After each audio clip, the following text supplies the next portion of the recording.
ఎవరిది పాపం, ఎందుకు నాపై ఇంత కోపం అంటూ ఆవేదన వ్యక్తం చేస్తున్నారు మంత్రి కోమటిరెడ్డి వెంకటరెడ్డి. అంతా కుట్ర, ఇదంతా ఎవరు చేస్తున్నారో తెలియదు, కానీ త్వరలోనే అన్ని బయటకు వస్తాయన్నారు మంత్రి కోమటిరెడ్డి వెంకటరెడ్డి. ఇలాంటి ప్రచారం వల్ల తమ కుటుంబాలు కూడా ఇబ్బంది పడతాయన్నారు కోమటిరెడ్డి.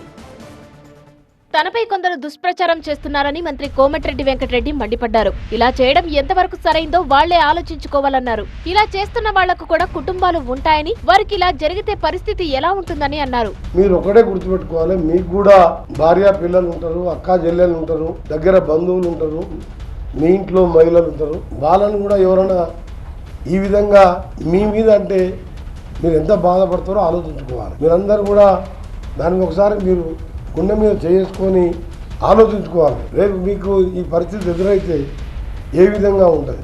ఈ వ్యవహారం అంతా చూస్తుంటే ఓ కుట్రలా కనిపిస్తోందన్నారు మంత్రి కోమటిరెడ్డి. ప్రభుత్వాన్ని అప్రతిష్టపాలు చేసేందుకే ఇలా చేస్తున్నట్టు అనిపిస్తోందని ఆరోపించారు. దీని వెనుక ఉన్నది ఎవరనే విషయం ఓ 20 రోజుల్లో తేలిపోతుందన్నారు. అంటే అలాంటి వ్యక్తి నల్గొండలో కిరాయింట్లో ఉంటూ ఆర్ఎండ్బి గెస్ట్లో ఉంటూ ఎవరు వచ్చినా మా ఇంటికాడ కాలు చేతులతో పోడు.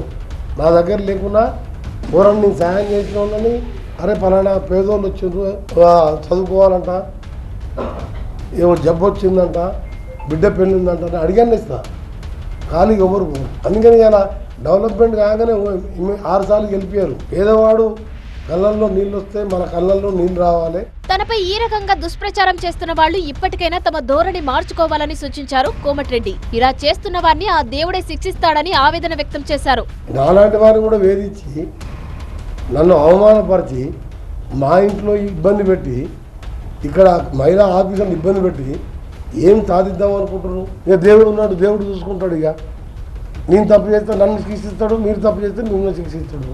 కొడుకు చనిపోయినప్పుడే తాను జీవితంలో బాగా కుంగిపోయానని, అంతకంటే తనకు మరో ఎదురు దెబ్బ ఉండదన్నారు మంత్రి కోమటిరెడ్డి. అలాంటి తనను ఈ రకంగా మనోవేదనకు గురి చేయడం సరికాదని విజ్ఞప్తి చేశారు. ఇన్ని చేసిన కూడా వదిలిపెడతలేదు మీరు. ఇక న్యాయానికి ఏమున్నది?